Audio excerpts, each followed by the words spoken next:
Good morning, everybody, and welcome to the steering committee meeting for the Incarceration Prevention and Reduction Task Force for today is Thursday, October 6th, 2022. It's 11:03 a.m. and we are meeting virtually this morning.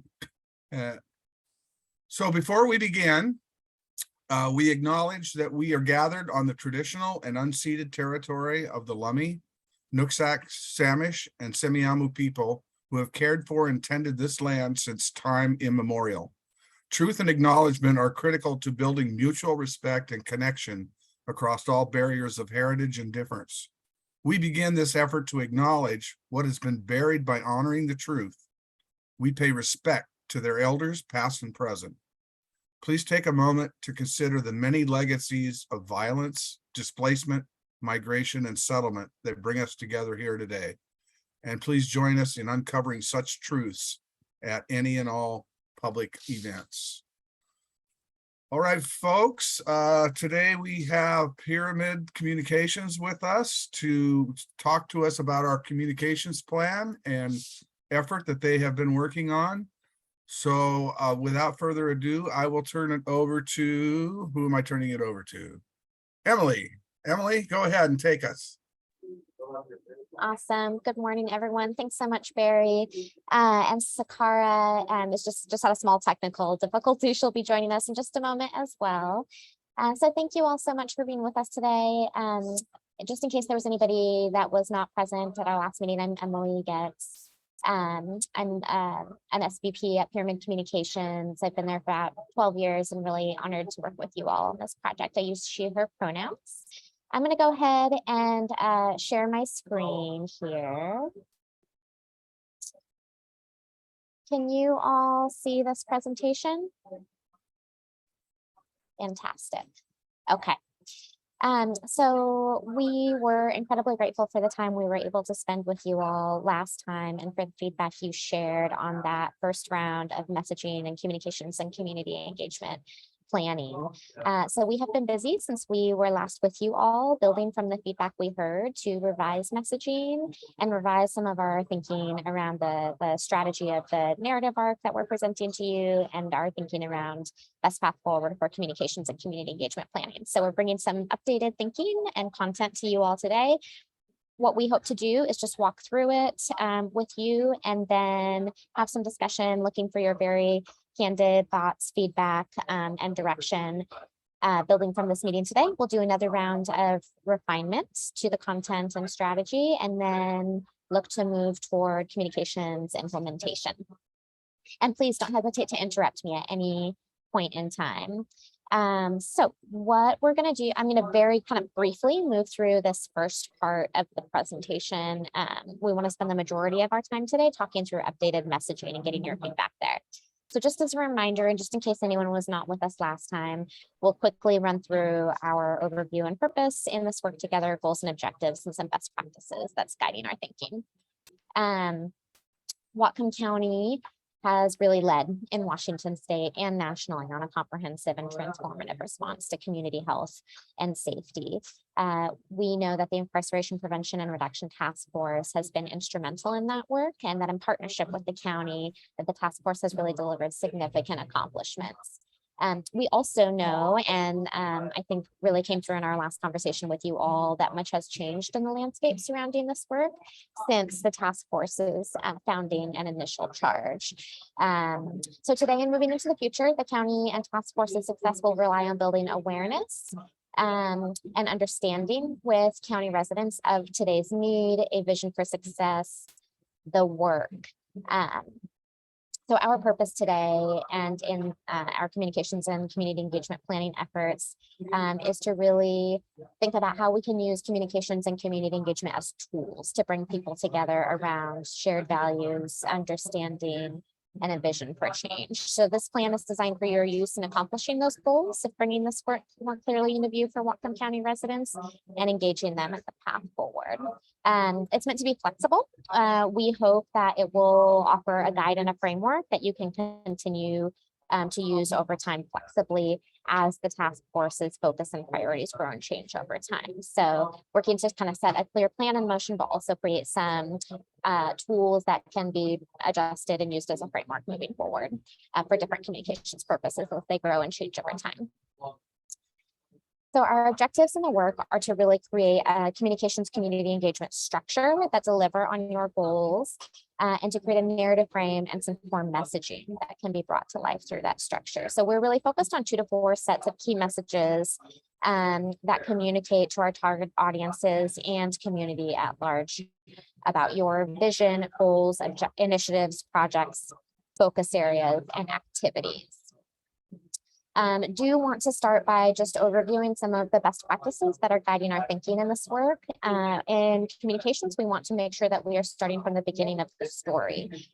We know that much has taken place and changed since the task force's founding, and we can best speak to the current landscape and what's changed and what is needed now by contextualizing our audiences and how we got here. So we want to make sure to start from the beginning of the story. We want to always be communicating with clarity, consistency, and simplicity. We want to ensure that we are leaning into what we know, the facts, and we know that the task force is one contributor to the successful movement, but as an instrumental part of the team, it's our opinion and recommendation that you all can cite statistics that speak to the whole without claiming full credit. We always want to be offering an opportunity to engage with every communication that we share and always want to be pointing back to the why of this work. So I'm going to pause there and see any questions or anything coming up so far before Sakara leads us through the narrative structure and messaging. Any questions from members of the committee? All right, go continue on. Awesome. Good morning, everyone. Great to be here with you. All right, go ahead to the next slide, please. Great. So since the last time we met, we've been doing some adjustments to the core messaging, which is what we're going to walk through. If you have any questions, thoughts, or comments as we're going through, go ahead and just raise your hand and Emily will make sure that I don't miss it. Some of this you've seen before, but we've definitely made some significant changes with all of your thoughtful feedback and just making sure that we understand what it is that you're dealing with now and how messaging is going to aid you in that work. And so we've made adjustments to align to that. So we're going to utilize a narrative structure in messaging that, again, leads with overarching values-based framing, tells the story from the beginning, and with each initiative-specific moment throughout the work that you've been doing consistently points back to the why, the reason for the work and its goals. Next slide. In this narrative structure, we're going to lead with a simple values-based overarch frame, tell the whole story from the start to the best of our ability, feature initiative-specific messaging grounded in the why. Next slide. So the adjustments that we've made, and some of you have had a peek at this, is rather than solely framing this in initiatives, we wanted to add kind of another level of narrative structure. And so we've added in kind of walking through this, the need, the solution, proof of concept, current state, and initiative specific comms. So you'll see that in a little bit more detail here as we pull on through. Go ahead to the next slide. Okay. So this is where we'd love to see some hands and have just a little bit of conversation here. As you may recall, we've been talking about, we're starting with an overarching framing for what it is that you all are doing. What is the task force doing? And where we started at the very, very beginning is current option E. transforming criminal justice and public safety in Whatcom County. Based on the conversations and feedback that we've gotten, we've added some options here for that overarching framing. So if somebody says, you have 5 seconds to answer this question, what does the IPR task force do in Whatcom County? This is the overarching framing. That's your 5-second answer. We transform criminal justice and public safety in Whatcom County. We transform criminal, legal, and behavioral health in Whatcom County, or we transform public safety and health in Whatcom County, or we're transforming criminal, legal, and public health systems in Whatcom County, or we're transforming the criminal, legal, and public safety systems in Whatcom County. As you can see, these are kind of the same thing, but with some very substantial differentials. Jack. I can say it publicly. Before I could only send to Jill because we couldn't, but I did answer this previously. I preferred, and I will say I can go with any of these. None of these are that strong for me. Arguments can be made for all. Okay. Generally, I don't know that the community as a whole understands behavioral health and health as well as they understand the expression public safety, which took me to A and E. And I like A, transforming the criminal, legal, and public safety systems of Whatcom County the best in that sense. Later, I also made a comment, which I know you guys got. I liked, I don't think we should change it here to evolving, but yeah, I like the concept of evolving, meaning as far, transforming sort of has a connotation that's a complete shift. And I would say because we're already doing some of these things, it's an ongoing evolution. But for now, for this, I like option A. Thanks. Thank you. Arlene. I think you're muted. Okay. Yes. Okay. Yes. I just, it's so important to choose the right words. And the word transforming, while it's an okay word, it doesn't have the punch, the excitement that we all feel about filling the gaps in our needs in our community. And I wish I could give you the word that would be better, but I think we need to search for it. I'm hearing you on that. And one of the things that I would add is that one of the things that's lovely about having a bunch of options is that we're going to be doing message testing. So, picking the right words, couldn't agree with you more. We obsess over every word in every sentence that we put together. I'm sure that that's true. And I appreciate it, believe me. Yeah. Oh, and I absolutely. think that this is really difficult, but I know that from seeing really potent and powerful messages that absolutely get people into action, that it can be done, that it can be found, the words can be found. Oh, yes. And this is just part of the process of finding the words. But we have to start somewhere, and we have to test something with folks to see, does the general public say that? Like, this is not exciting. I don't care about this. What does this mean?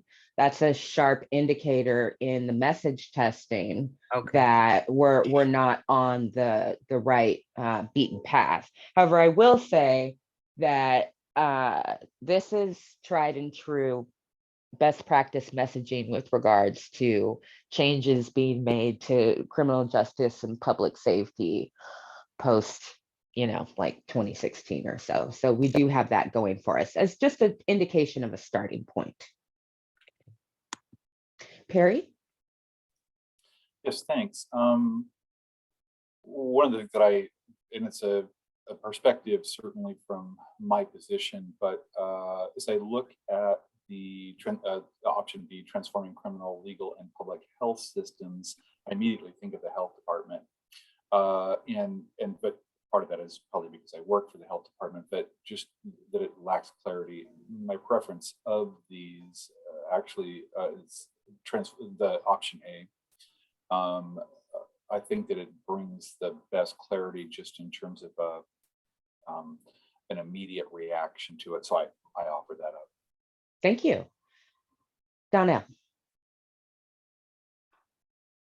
So, I mean, this list of options, it's really incredible. And I read over them and kind of thought about the different options. Well, I'll say this, we definitely do not, in my opinion, want an option that just says public safety. That's for sure. Mhm. But as we think about this, the word, the two words criminal legal kind of encompasses what I believe to be the whole legal system, because we're just not thinking about public safety systems, but all the legal systems. Mhm. But with regard to public health, in my mind, I think about private health too, you know.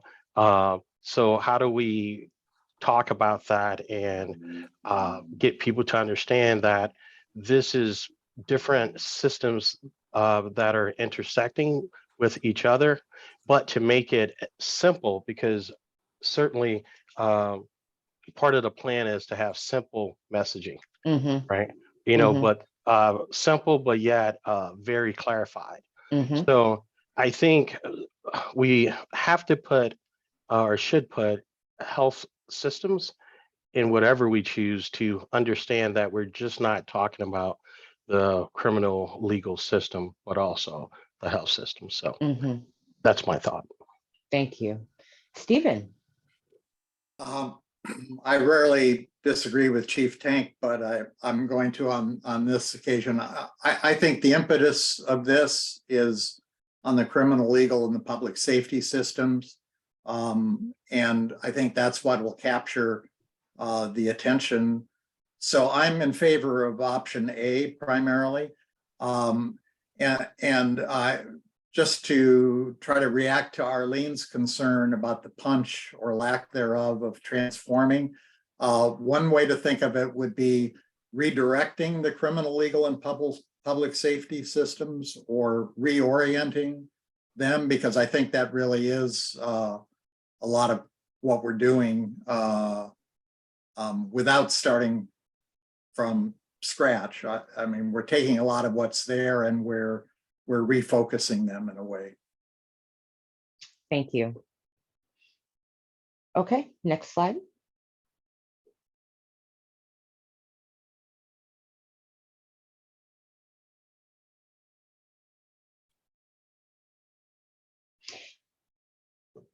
So this, we just wanted to, give you an idea of,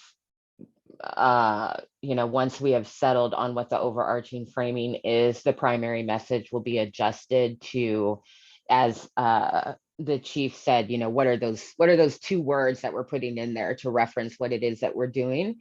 Is it criminal legal? Is it public health? We'll make adjustments to that primary what message based on the language that you saw in the previous slide. So we just kind of wanted to give you an indicator of that. And then the supporting message, and hopefully you all have had an opportunity to go through this, but really appreciated, just the nuance of how language hits different folks. And so really wanted to be mindful about that. Really appreciated the conversation we had about crisis and what that could or could not indicate to people. So we struck that entirely, and just focused on community members who need help. That's something that everybody can understand. Donnell? So I did make a highlight for the last three words of this slide, Whatcom County Jail. And I'm just curious, as a committee, do we need specifically the Whatcom County Jail? Because the overarching goal is to reduce incarceration and reincarceration. But some people go to the Whatcom County Jail, but there is a potential that some people could be transferred to other places or do time in other institutions. So I was just wondering if that was necessary, or is that part of the messaging for the community, that we are talking about the Whatcom County Jail? But in my mind, I'm talking in general. Thank you. You know, we could just add the word particularly in there so that it's a both and. You could say reducing incarceration and reincarceration, comma, particularly in the Whatcom County Jail. So I'll just say that. Perry? In the first supporting message, just an FYI, because of mental health or chemical dependency, the term that is really used professionally at this point is either substance use disorder or Oh, that's right. substance Thank you. abuse. So just heads up. Yep, I appreciate that. Thanks for No catching sweat. that. Okay, next slide.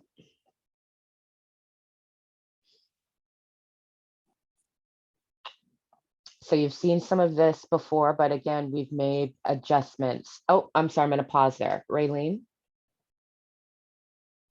Yeah, if we went back to the last slide and what Sure. Chief Lee was talking about, I don't know if I would keep Whatcom County in that bottom at all. I agree with him on that. I think you could go reducing incarceration and recidivism, period. Because we do see people from other counties come here. We see our people going into other counties. And in general, we don't want to have people going back to jail or prison anywhere. I mean, yes, we're focusing on Whatcom County, but I think we know that from the overall theme. I think just leaving out Whatcom County Jail at the bottom would be appropriate. Okay, great. Thank you so much.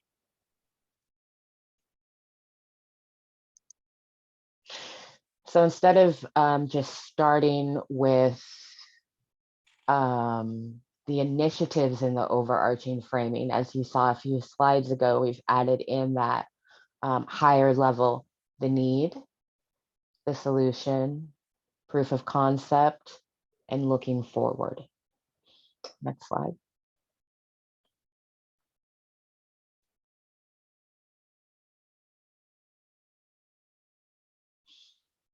So there's a lot here.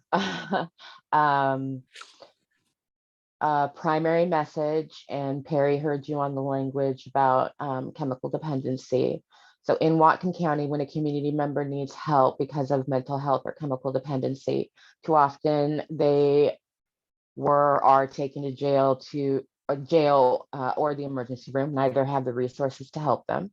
Research has told us that Black, Indigenous, and people of color have been disproportionately impacted by this and overrepresented in our jails and prisons. Rather than reading every single word on this, I'm going to stop talking, make sure that you've had time to read it. Are there any questions, thoughts, concerns on this IPRTF slide?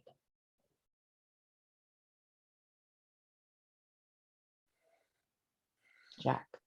No concerns. You referenced what Vera, I think, referenced that between 70 and 2014, we increased ninefold, but there's also a corresponding stat that I think the population maybe tripled. Like the most compelling thing about that to me is the disparate relationship between population growth and incarceration growth. So I would clarify that with a few words. I like that. Yeah. So Thank you. It's in the first couple, it's in the executive. Yeah. Okay. I know exactly what you're talking about. Thank you. Sorry, didn't mean to cut you off. Anyone else? Thoughts, questions, concerns? I didn't feel cut off. You're just facilitating well. Okay. Thank you. Stephen.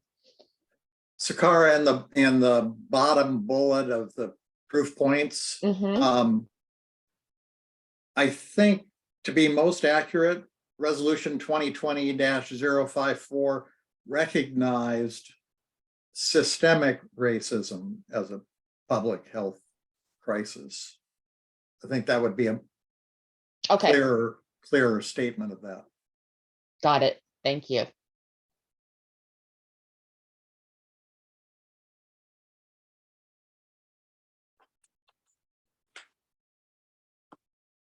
I know some folks are still looking, so I'm just going to give it a little bit more.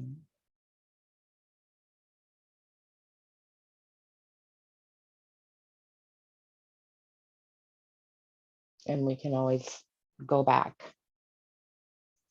Okay, next slide. All right, once again, there is a lot here. But what we wanted to do is really start to dig into those kind of, it's, to me, it's all proof points on this slide. But we have a primary message there. I also wanted to make sure that we're using the right year, because I've kind of seen different things that the task force was established in 2015. Then I've seen like as the task force started its work in 2016. So I just want to make sure we have the right thing there. Jill, yeah, thanks. Yes, it was established in the latter half of 2015 and began meeting in September of 2015. So your Okay, date is correct. awesome. Thank you. Barry. My concern with this slide is the density of the text. Oh, yeah. It won't be presented in this format. So I let me kind of just, thought that might be the case. yeah. I wanted to ask. Thank you. Yeah, it would, this is not something that we would present in this format. It's not something that we would put in a presentation deck for y'all. We're just trying to like put the messaging per topic all in one place to go through it together. And then as we actually start to develop the specific assets, that's when you'll start to see it diluted into a larger kind of heart story of the work. Yeah, so we're not looking at copy here. We're looking Nope, at, you are we're not looking looking, just ideas and, and the baseline messaging so that we are very clear as we are developing those assets that we know what we're talking about in your eyes, that you have confidence in it as well. Arlene, yes. Yes, the last two paragraphs at the bottom, Mhm. this is, it's terribly important for the public to see the results of these programs, because what we're asking them to do is to support more and more and more of this. That's what they're going to spend their money on, in part.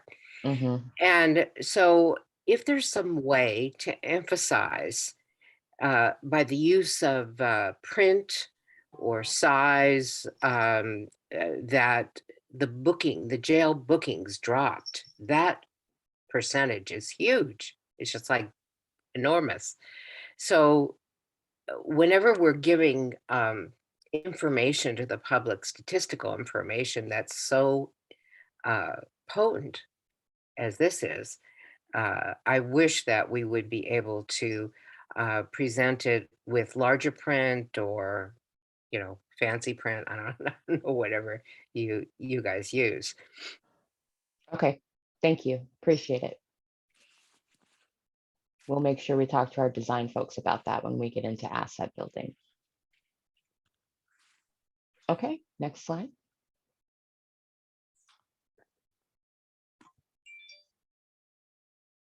So we've talked a lot about, internally and with some of y'all about, where do we start with a proof of concept? Is it the Ann Deacon Center for Hope? Is it Grace? Is it LEAD? And we still need to get that sentence in there, Emily. Whatcom County opened the Ann Deacon Center for Hope in 2021, comma, we have a sentence for that. A crisis stabilization, I think, or something. Anyway, let me go back. I just noticed that, sorry. So we've had a lot of conversation about what is the proof of concept, where are we starting here? Is it Ann Deacon? Is it Grace? Is it LEAD? We're not eliminating anything. We're going to be developing assets and messaging for all of those things. But what we're looking for is a really ripe opportunity in our eyes for branding and messaging. And the Ann Deacon Center for Hope provides us that entry point. And it's okay that people aren't familiar with the name. That's actually great for us. Some people know it, some people don't. Some people know what it is, some people don't know what it is. That is a perfect opportunity for message testing, gauging people's awareness, and also establishing some branding and making that connection for people's minds, getting that entry point going.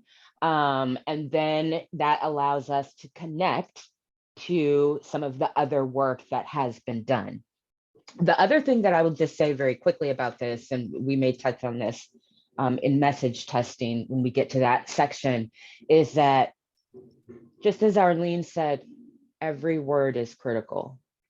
We look at everything when it comes to opportunities for message testing, including the weather, where in the state you are, what time of year is it? What are the words we're using and how do they mesh with all of those things, the season, etc.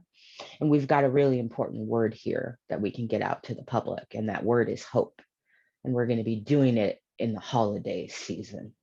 It's a very forgiving time for people who may feel a little bit prickly about the way things are going with public safety anywhere. The perception of increased crime or the reality of increased crime, the backup of courts and adjudication and all of those things that have kind of frustrated people. This is an opportunity to talk about hope in the community, and then branch off into those nuanced challenges of the work and what we understand about preventing incarceration and reincarceration versus what we thought when we started this work in 2015, and where it is and where it's going and what the accomplishments are.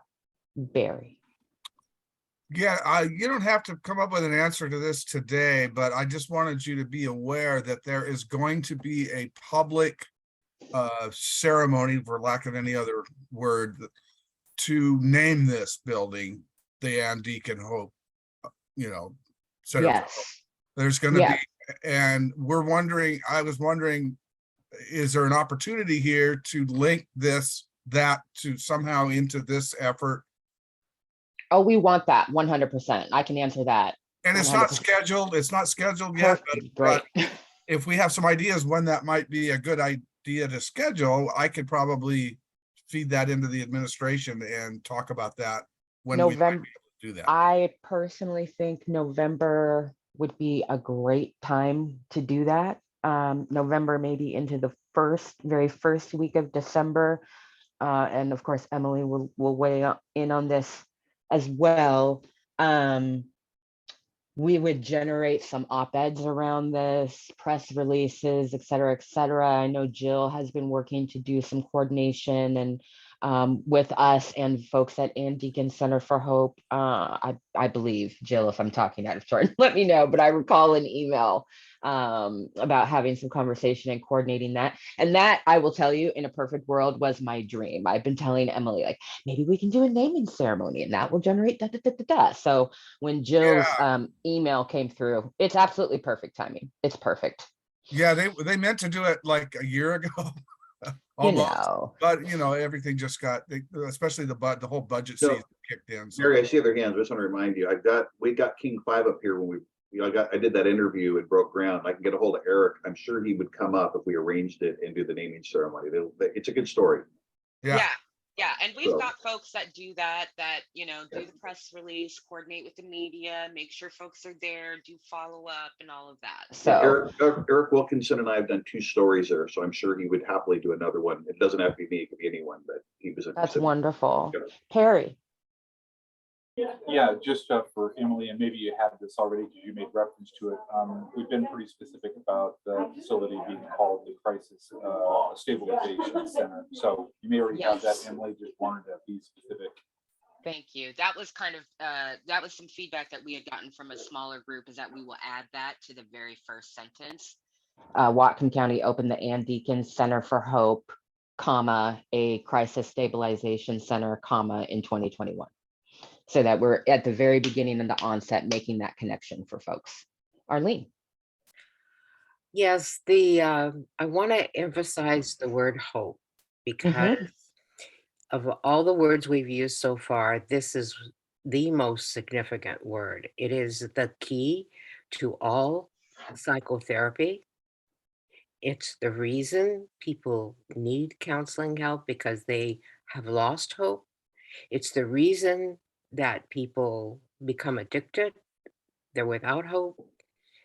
And the second that hope enters their lives, it's like the light is coming on for them. So it's even though it's a general word, it is very potent to the public, to absolutely everyone, and it's a part of everything that we're doing. Absolutely. Absolutely. So Thank if you can make that word bigger somehow, or center it, or paint it, in the process, I think for it to stand out and be repeated over and over again is very valuable. Thank you very much. I appreciate that. Jill.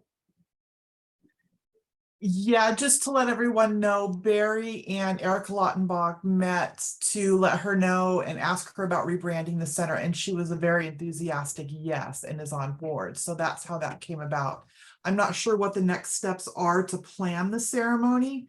I'm guessing maybe the first thing we need to do is contact Anne and make sure she's available. I know she loves to travel. Perry, let me know, and you don't have to right now, the best way to get a hold of her and maybe ask that question of her and find out next steps. Thanks. Yeah, I have her contact info, so I'll shoot that to you, Jill. And then we got to work with the executive in their office too, because they're the ones that are really kind of planning this. So, but just to give kind of a time frame where we think it's the most valuable, Sakara, you thought like are you thinking between Thanksgiving and the first week of December-ish, or second week of December? Emily. Yes, I think that would be great. I think we want to be maybe not too close to Thanksgiving, give people time to return home if they've been traveling, but not wait too long into December so we don't get too close to the holiday. Yeah, that's what I was thinking. That's what I was thinking too. Yep, So that would be perfect. We'll target that general area and see what we can come up with. Yay. All right. Good. That just Emily and I've been like, we need a reason to go to Whatcom County. This is perfect. We're excited to see these things in person. Okay, next slide. Looking forward. Any thoughts, concerns, ideas, anything jump out to folks on this slide?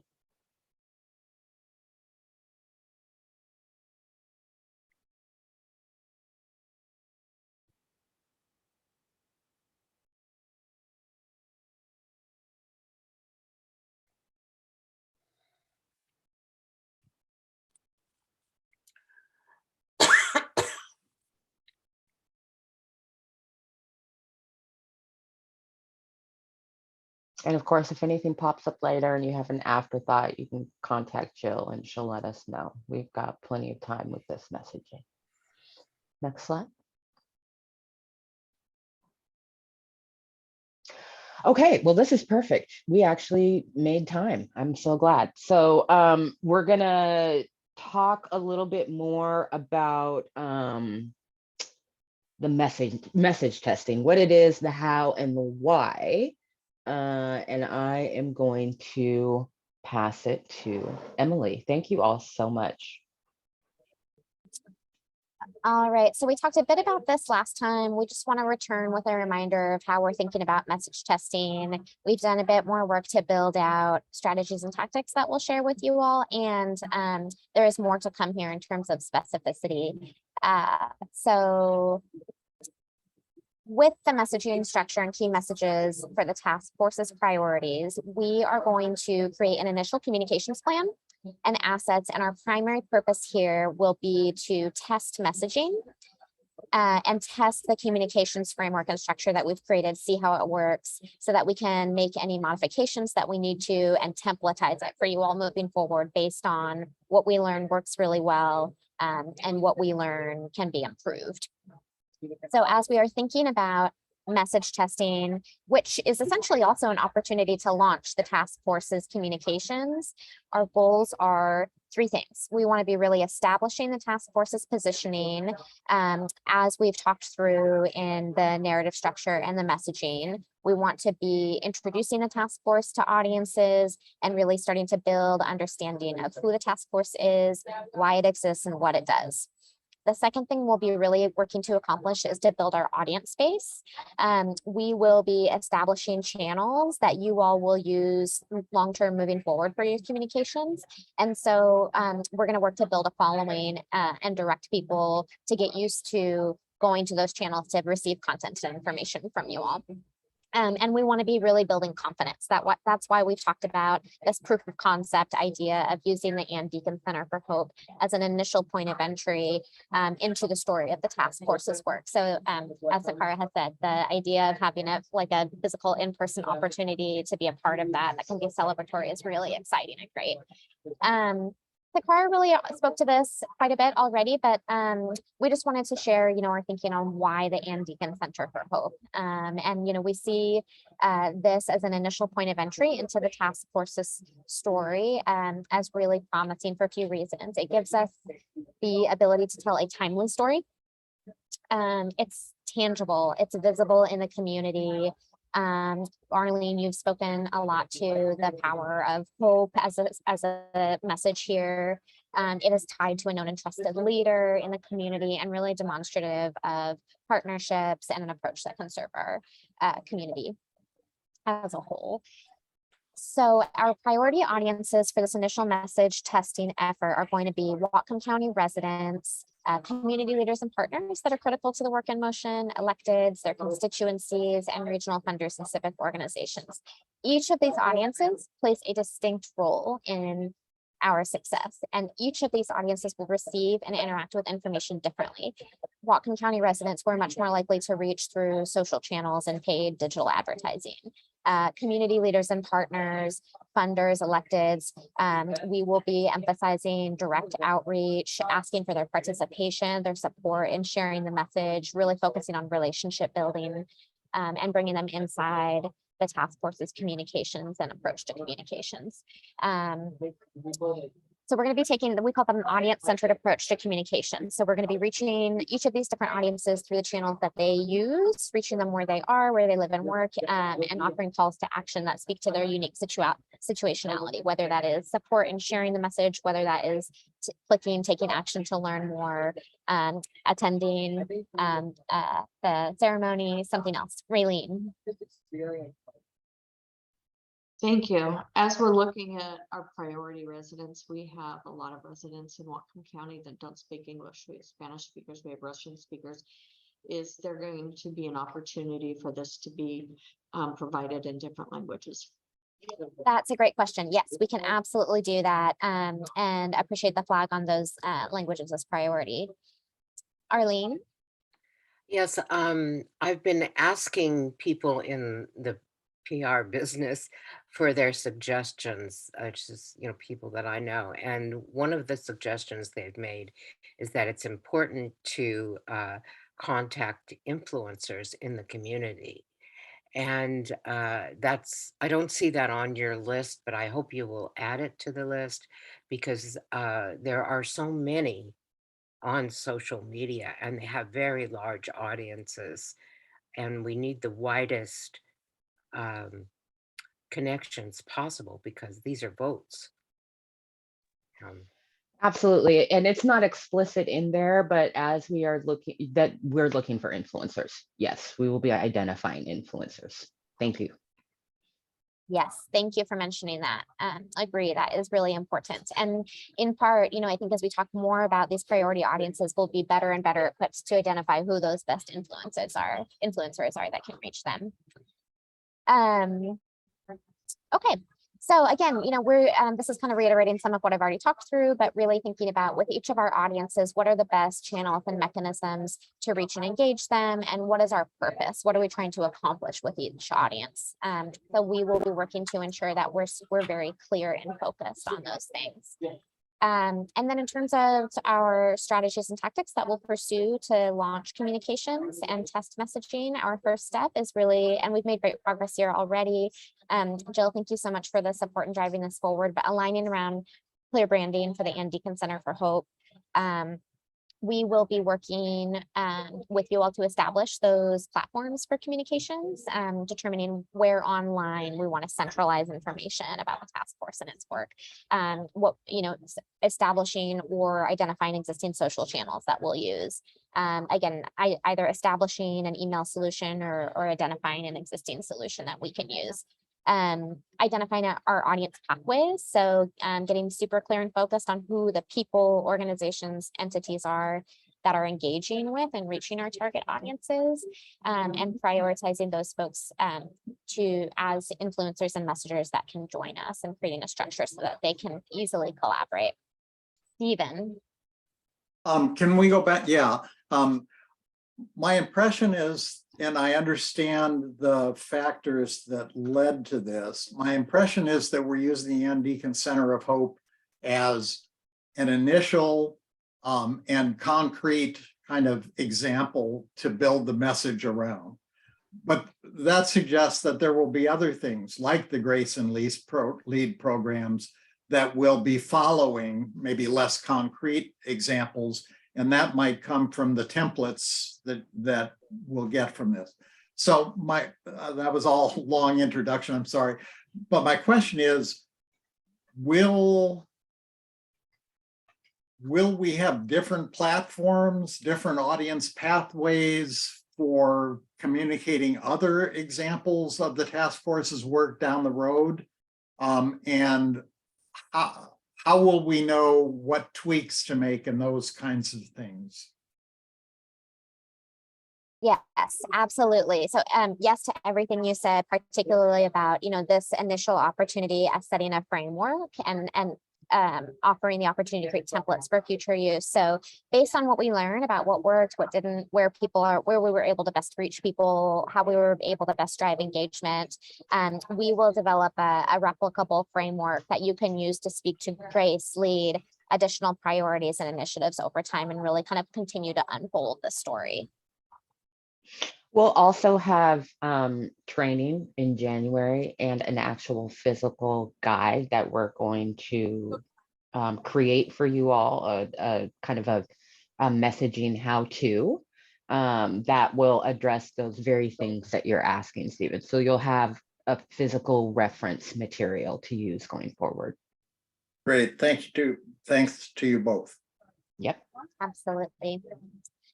Great. So we will be refining our core messaging. And to your point, Stephen, beyond the Ann Deacon Center for Hope, we want to make sure that we're really ready to go with the story that will continue to unfold from there. So bringing people then back to the task force, its founding vision, Lead, Grace, and additional activities and priorities that have taken place, as well as what the future looks like.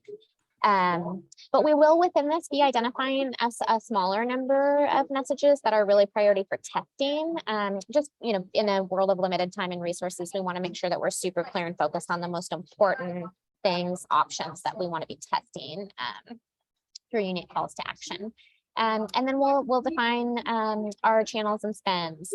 So we'll look at organic social channel activation, paid social media, paid digital media, advertising, partner influencer, messenger activation. We often create toolkits and distribute toolkits that include sample social messages, sample graphics for those folks to use.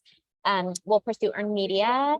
Having an in-person ceremony is such a great opportunity to engage media in the effort, and pursuing also in-community things like event and post-stream. We'll create the assets we need, implement, and then as we talked through, we're going to be really assessing our results. What worked, what can be improved, what are the key learnings so that we can templatize an approach for you all moving forward. So I'll go ahead and stop there and see any additional kind of questions or next steps from here. I think would love to hear any questions, feedback on our general thinking, but from here, what we will do is integrate the feedback we've heard on messaging from you all today, and then develop more tactical implementation plan for initial communications efforts. Mhm. All right. Any other comments, questions for our communications team? Jill? Thanks, Barry. I just want to check in with you and Emily, or you, Emily, and Sakara, and make sure, are you guys getting all of the discovery and information that you need from us to help you most efficiently in crafting these messages? Is there anything that we can be doing better to help you develop this project?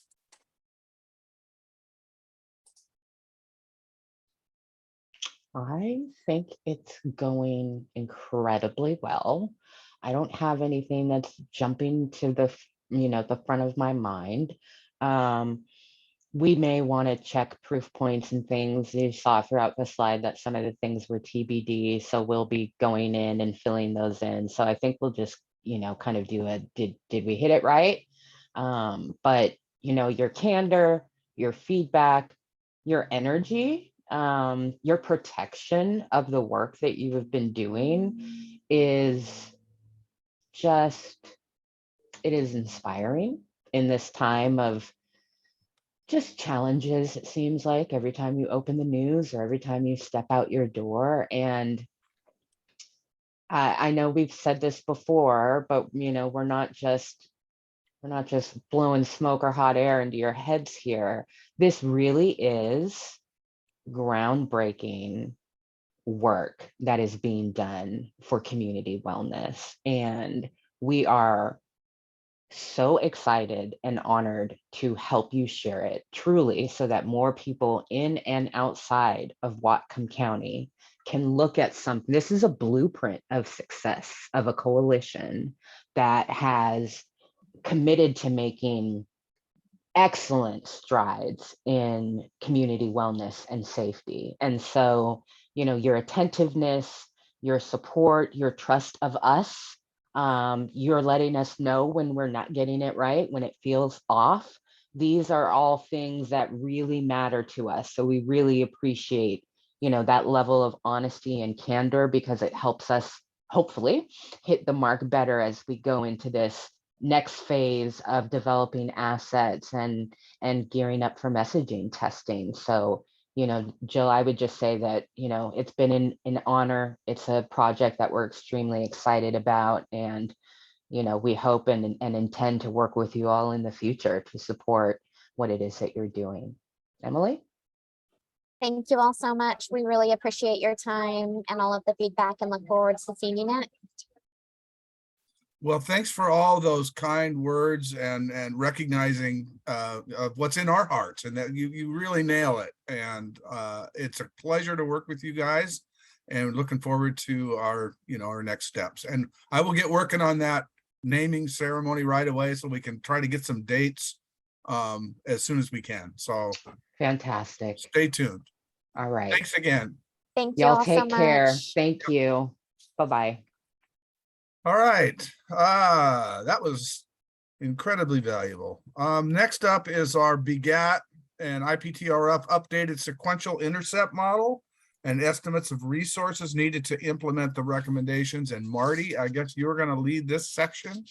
Marty from Crossroads Consulting. Hi, everybody. Solid. Thanks, Barry. Hey, Marty, Yeah. this is Jack. I just wanted to say I apologize in advance. I've got to duck out at a quarter after. So my apologies. I won't take it personally. And I'll see you at 3:30.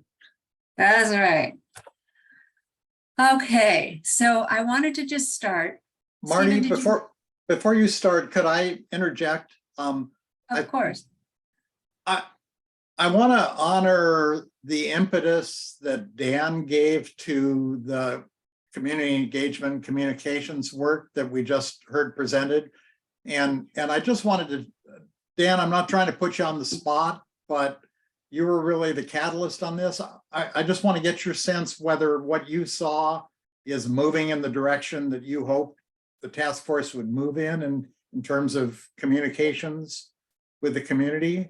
Because if there's room to expand or develop or tweak a little bit, I'd like to do that if we could. No, thanks for the opportunity. I appreciate it. And I want to acknowledge that there are other members that were, trying to get this to rise up to the top in terms of priorities. And Arlene was one of those people, and others for sure. But I think this is a good step or good direction to go in. I want to make sure that we are discussing what I would regard as the suite of things that have kind of bubbled up to the surface, alternate response, LEAD, GRACE, and Deacon Center for Hope, that I look at this as a sort of a comprehensive, all hands on deck, not just the task force, but county council, city council, individuals, providers, health department have all stepped forward to be a part of this. And the task force is certainly a driver in this. So I think we're going in the right direction in terms of how we communicate this to the community. So thanks for the opportunity. Thanks, Dan. And thank you, Marty, for allowing me to jump in there for a second. That's great. All right. So my plan is to just give a brief recap of what has happened and where we are, and then ask you a couple things. So in terms of a recap, you know that we completed the SIM update, the BHGAT did that, and then they went through all of the programs in place that had resource shortages, and all of the programs recommended that don't exist yet here, and prioritized those. And they gave a number 1 to the programs that they felt were most important at this time for preventing and reducing incarceration. And over the course of many meetings and revisions, the BHGAT arrived at recommendations for addressing those priority gaps. And that's what's presented in the draft chart of needs, gaps, and recommendations that you have in your packet. It starts on page 46. So that's how that material got there. There are a couple of other items that have been added to that chart that are not specific to people with behavioral health issues. And those are needs and gaps that came up repeatedly in SAC meetings and in those meetings that the SAC had with behavioral health and all the different IPRTF subcommittees. And those themes resulted in several other needs, gaps, and recommendations. And they include everything in the section that's called post-incarceration community supports. That's on page 48 of your packet. And the data systems recommendations that are on page 50. Those are examples. They cut across all populations, not just those with behavioral health issues. So that's what the chart is. For each of the recommendations, we can assume there's going to be resources needed to implement the recommendations. And these are going to include service providers, staffing and funds to pay for those staff and other things, and facilities. And estimating these resources needed to implement the recommendations is an important step in addressing the needs and gaps. And Perry and Jackie Mitchell did the work of coming up with these kinds of estimates for jail-based behavioral health services. And you can see what that looks like in the sample chart on page 51. And we're thinking it would be really great if we could have this type of detail for all 18 items in the needs and recommendations chart. But the chances of getting all that information and having it completed by the time the needs assessment report is due seems like it's probably not realistic. So as a first step, we thought it would be helpful to identify potential funding opportunities to implement each of the recommendations. And because that information would help us see where the holes are and consider which of these might go, which of these holes might go into a ballot initiative. So what you can see on your chart is the far right corner, and now I'm back on the needs and recommendations chart. The far right column in red, there's some text there that Perry added, just giving a start to filling in potential funding opportunities that might address these recommendations.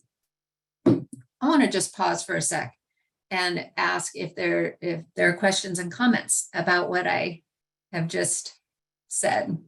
Jill?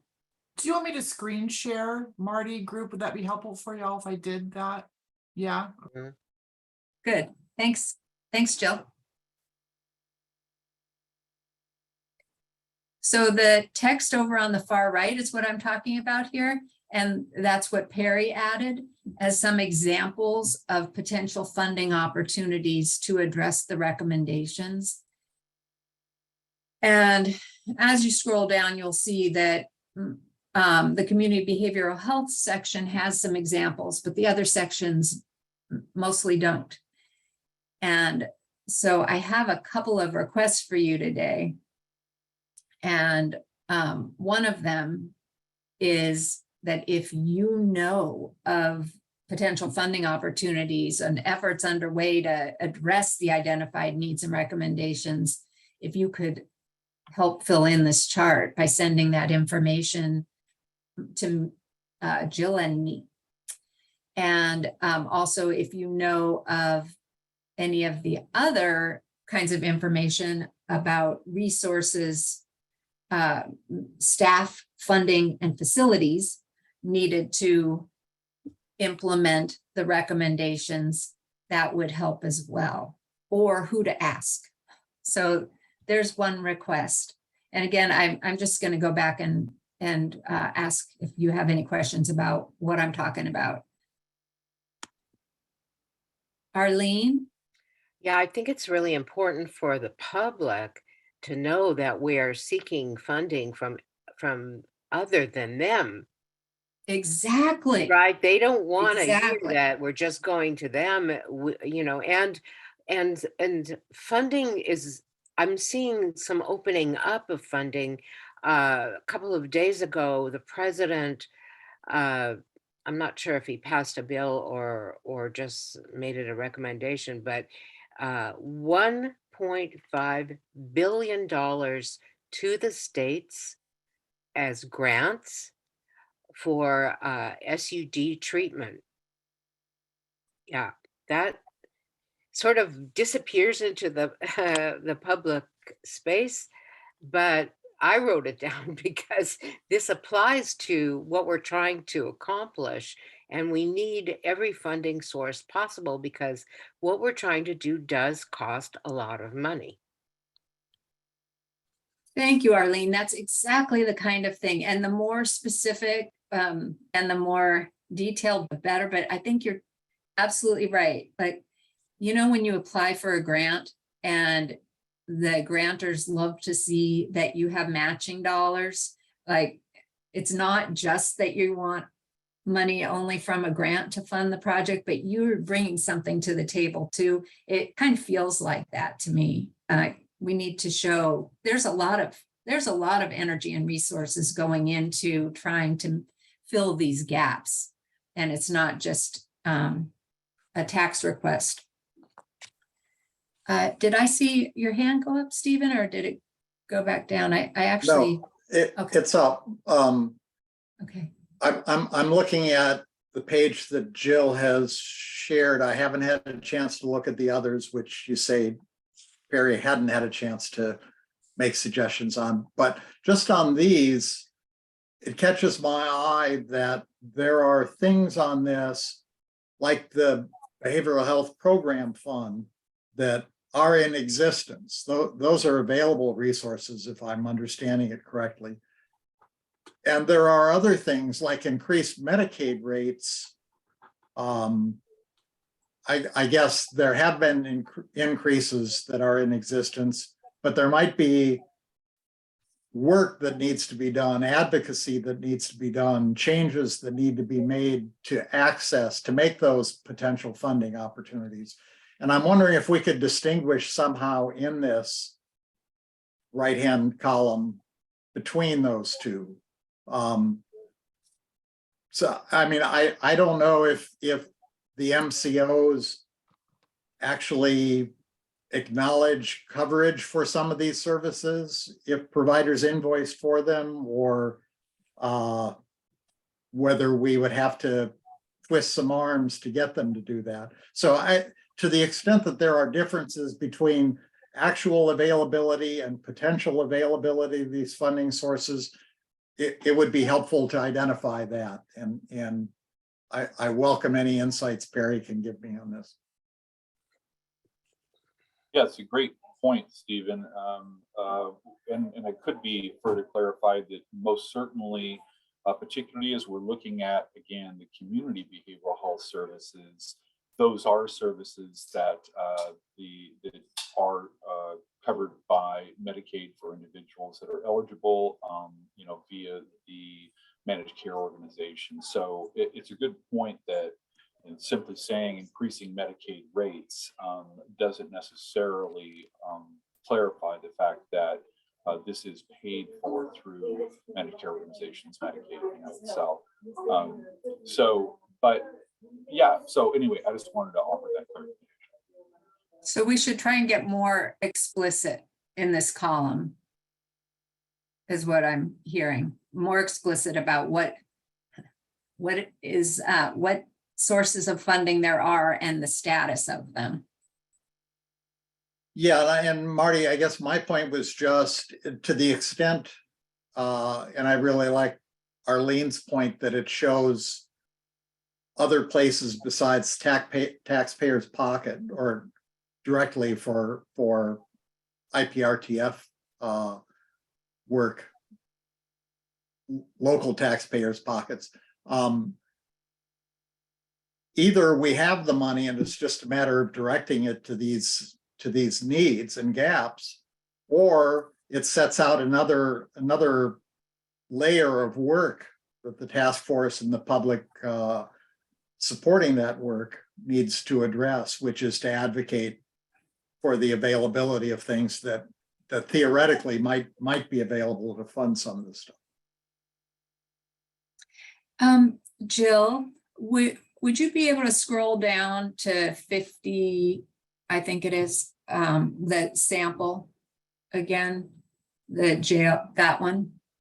Thank you.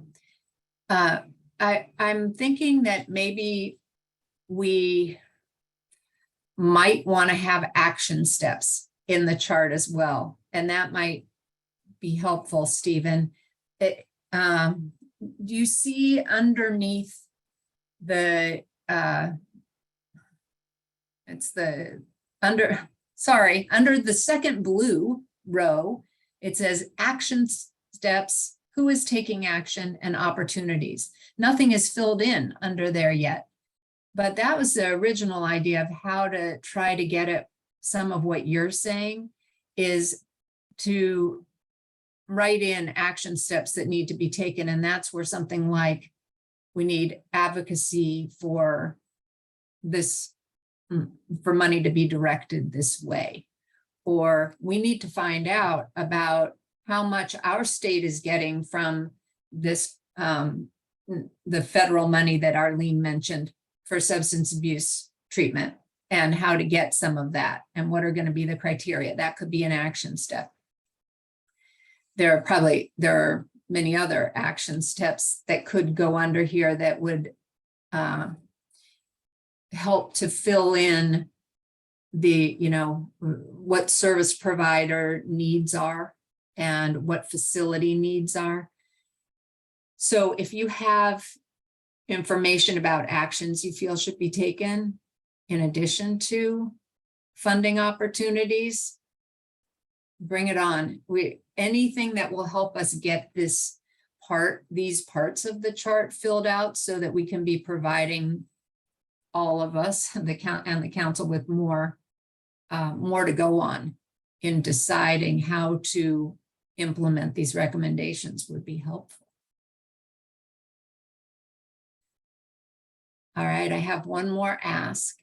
And most of you are on the SAC, so you will have received from Kathy surveys to fill out. One of these surveys is to assess your level of agreement with each of the needs and recommendations. And for your assessing your agreement that the needs or gaps are a high priority, and then your agreement with the recommendation to address that. And the second, there's another survey that's about agreement with the vision, values, and goals of the Justice Project. And if it's okay with you, steering committee, we're thinking it would be really valuable to have the to request the IPRTF members fill out both of these surveys as well as the SAC doing it. And so I just wanted to get your opinion on that. And if it's okay with you for us to send it would be Jill, to send out those two surveys to the rest of the IPRTF.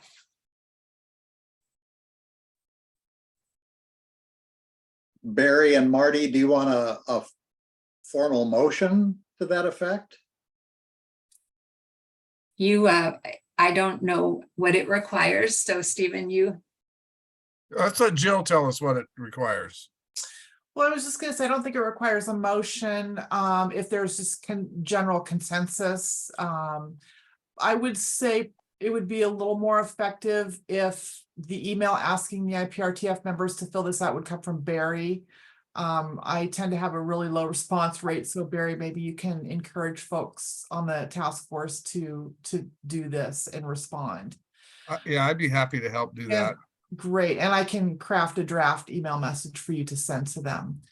Marty, my question for you is timelines for both the surveys for the full task force and for this needs and recommendations charts for the steering committee to fill out this information. What are some of your deadlines? The SAC folks, we've asked to fill out the surveys by the end of the day on Monday so that we can analyze that information in time for the October 13th SAC meeting. That seems a little too tight to get this out to the IPRTF. But if we could have it by the following week, like the 10th, that I didn't say the right date, the 17th, that would be great.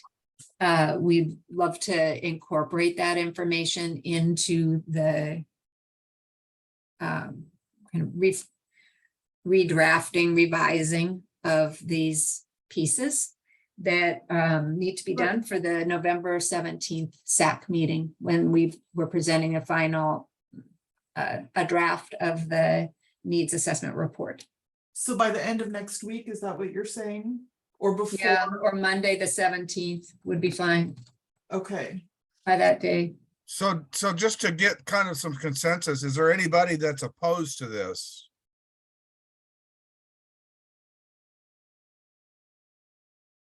Okay, sounds like it's a go, and 17th seems reasonable.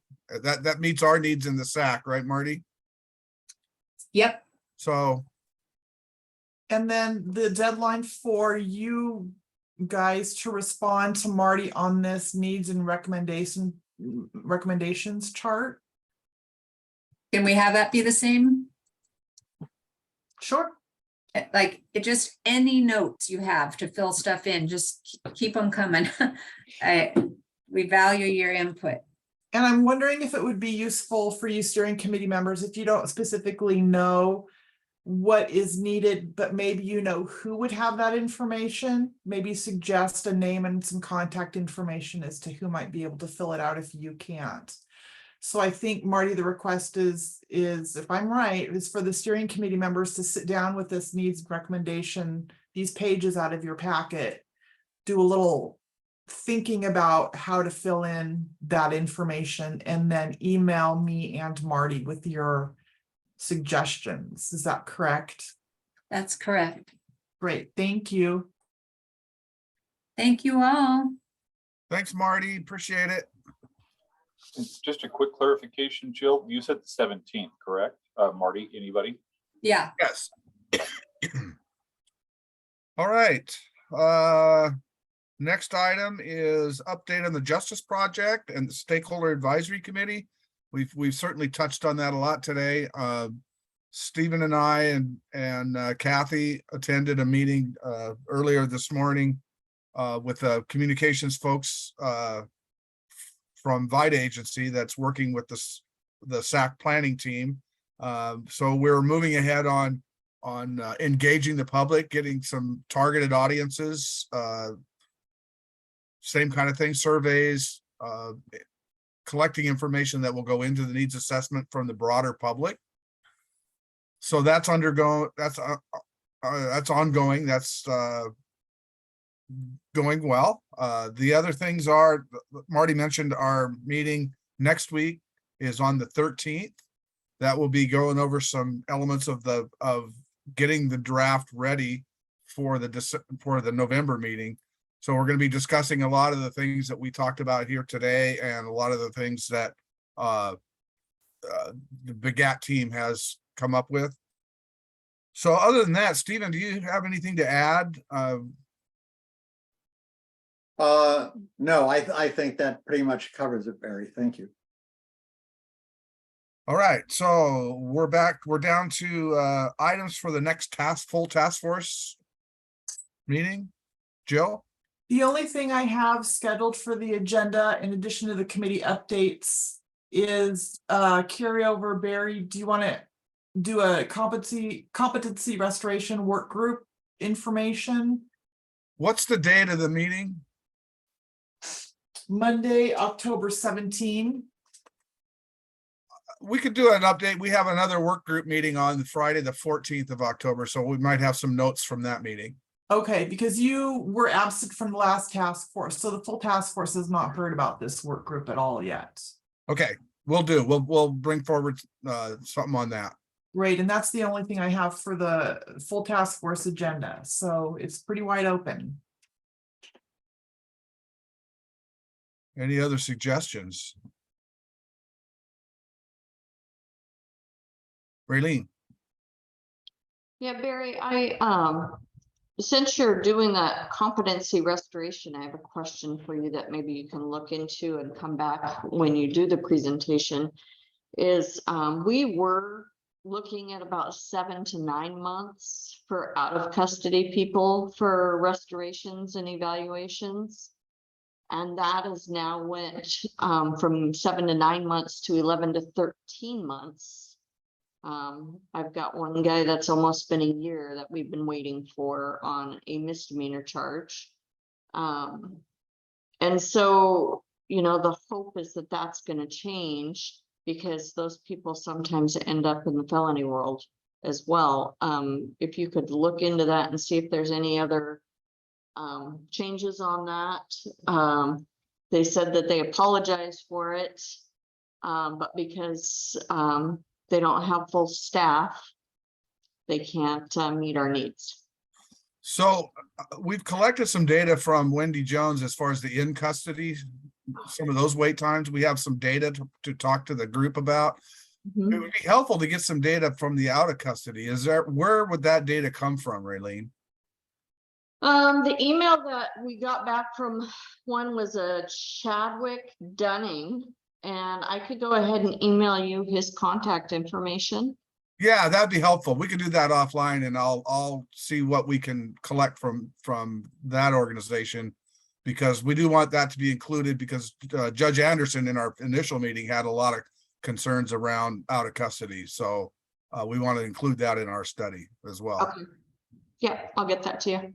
Thank you. I appreciate that. Thanks. Arlene. You're muted. Do you all think it would be worthwhile to take some of the time of our whole meeting to ask all the members for suggestions and ideas for the communications task. Because they may have been thinking about what they want to promote and what they think is important to talk about to the public. Each of them has a specialty. That's an interesting question. I don't know. I don't know how much that has an opportunity to change some direction. I'm only saying it because I don't want us to overlook anything. No, you're right. You're right. Jill, do you have a thought on that? Yeah, I'm wondering if that's a question that you can ask the group, Barry, when you give your steering committee report, rather than scheduling it as a separate agenda item. I think if Emily and Sakara were ready to get feedback at this step from the full task force, they'd ask for it, but I think it would be a good question to ask during your steering committee report, if that's something you're comfortable doing. Yeah, absolutely. We certainly can ask them for their lists of influencers or organizations. That would be that- helpful, yes. Yeah, that could be helpful to us. Yeah, thank you. Stephen? Separately for agenda consideration, Barry, I'm not privy to where your discussions in the work group are or what seem to be feasible steps in the near term. But one of them seemed to be potential for urging legislative change to allow local evaluations and treatment. And I know we have Representative Rule and maybe somebody else invited to the next Behavioral Health Committee meeting. Jill, I can't remember if I'm remembering that correctly. Yes, and Joe Valentine, they've both. And Joe Valentine, right. Yeah. I guess there's some time urgency if we hope to make a push in the legislature this session. And so I wonder if it's worth considering leapfrogging the behavioral health discussion and moving that right into the task force as a whole and maybe inviting them to that instead. We may be past the window of scheduling for them. I don't know. Well, first of all, we don't know who's going to be there. So that's an issue with the election coming up. So the thought was when Perry and I were working on putting together the agenda for that restoration work group meeting next week, was one of the items on it was going to be next steps. And that would be including inviting legislators to participate in the process, because I agree, we have to get them right away as soon as possible in order to get anything talked about next session. So as soon as possible, after we know who's going to be seated in those, in those seats, we will try to get them, into that conversation. So are you suggesting then we bring that to the full task force like in December maybe, or what's your idea there? Well, yeah, as soon as possible would be my standard also. And if that could be done in whenever the task force meets in November, hopefully we'd know, unless we've got some checking voting machines BS going on or something like that. I don't know. Yeah, hopefully not. Right. Just as a reminder for about the discussion at the joint Behavioral Health and Legal and Justice Committee, the conversation was having a small meeting with Representative Rule and Joe Valentine at Behavioral Health to really get their input on how to strategize for an advocacy campaign. And then following that, have a bigger meeting with more legislators to really put together that advocacy campaign. So maybe that could be an invitation that you're talking about, Barry and Stephen, for the bigger group. Yeah, let's just talk how we sequence all that. Jill, we can do that offline. Yeah, thank you for bringing back that record of our plan, Jill. Anything else for next task force? So really, I don't have anything extra, it looks like, just the update that you're gonna give, Barry, on the competency work. So some of the things I've heard out of the community recently, well, not recently, for the past couple of months anyway, is this pretrial program, pretrial problem that we have with such a high percentage of our folks in our county jail being pretrial.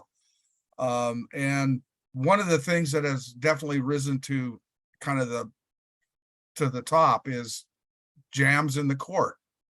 And you know, why we're having such problems getting things through the courts. So I don't know if that's something that we need to take some leadership on in the task force and be able to help, you know, get that discussion. So really, Jill, correct me if I'm wrong, but I think we have that on the agenda for the Legal and Justice Committee next. On this. We do. I'm waiting for Bruce Van Glup to confirm. We have that for district court. We don't have that yet for Superior Court. I'll step in and say there's a pretrial processes work group meeting tomorrow, so I can let that group know that you'd like to have an agenda item about this at the meeting on the 17th and make sure there's some folks there to address it if you like.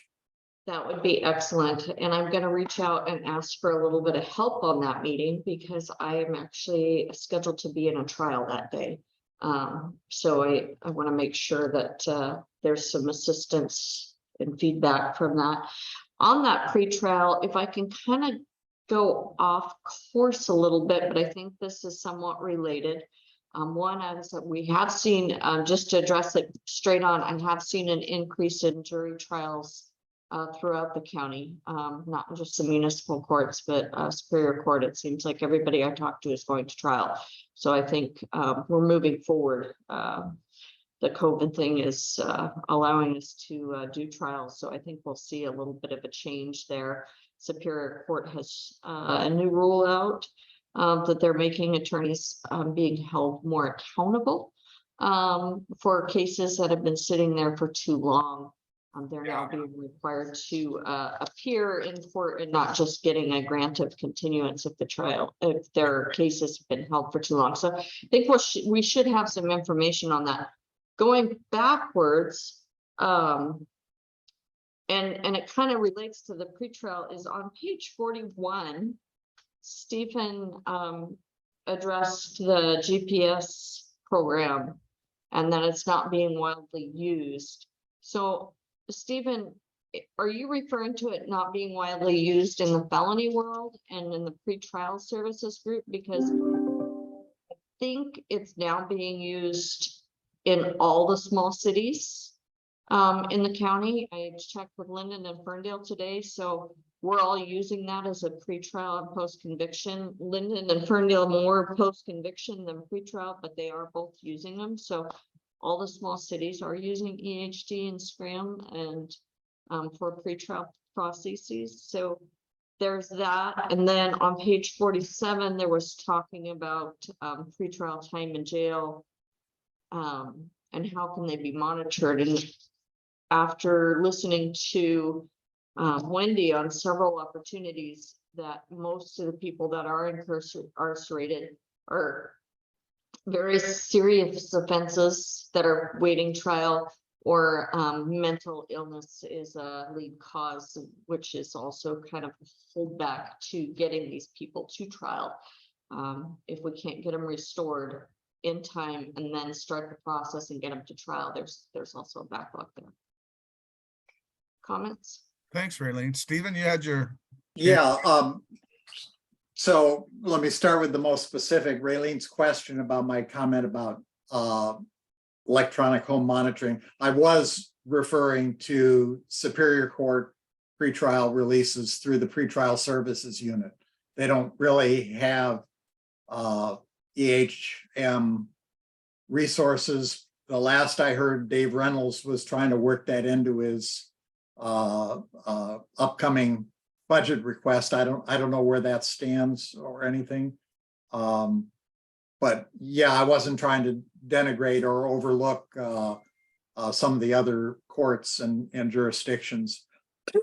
By that, I was trying to note some urgency for that in Superior Court pretrial release.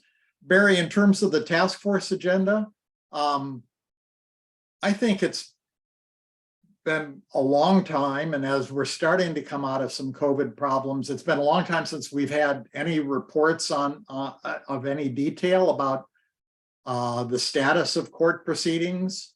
And I wonder if one thing we could do would be to ask Judge Freeman for Superior Court, Raylene and Darlene for municipal courts.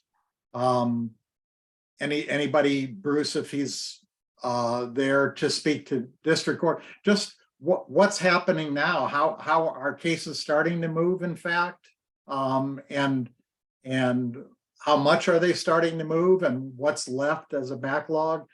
That kind of data is stuff that we used to get pretty regular reports on, and we haven't for a long time because there wasn't anything to report. So I would suggest setting aside a moderate chunk of time for those kinds of reports.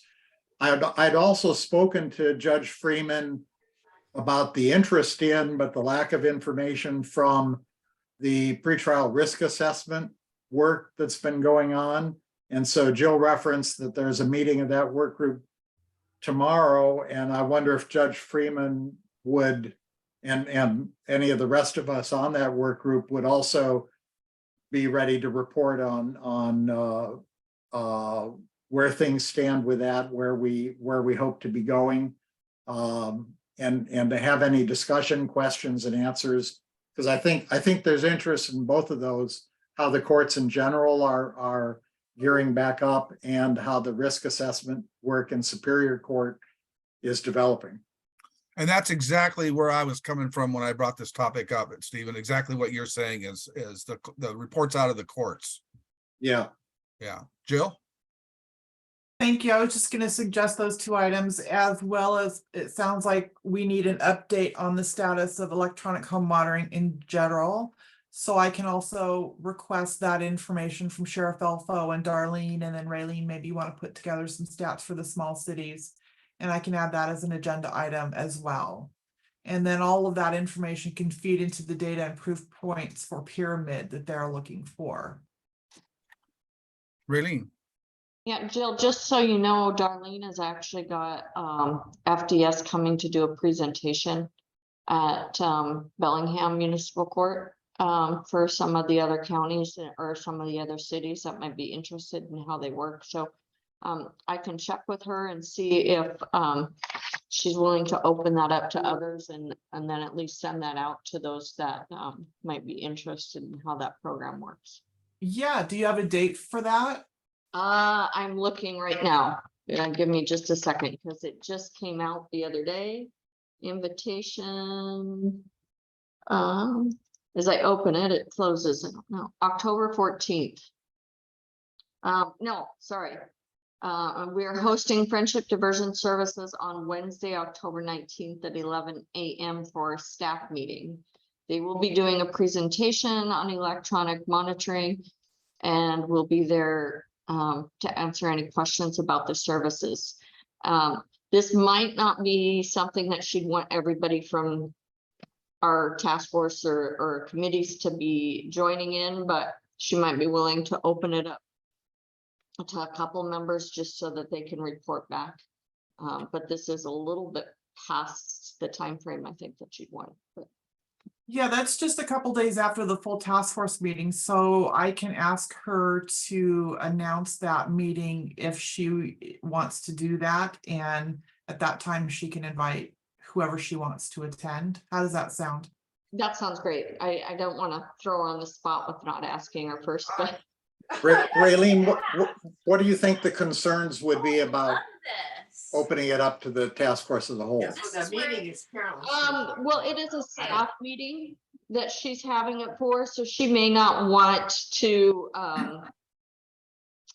expand it to too many people, health concerns, or it might leg back her own staff meeting and other issues. So that's one concern. I know that FDS has spoke before. They're more than willing to come out at any time and speak on what they do and any concerns that people have. I know there have been concerns from other departments on risks and what they can do and what they can't do.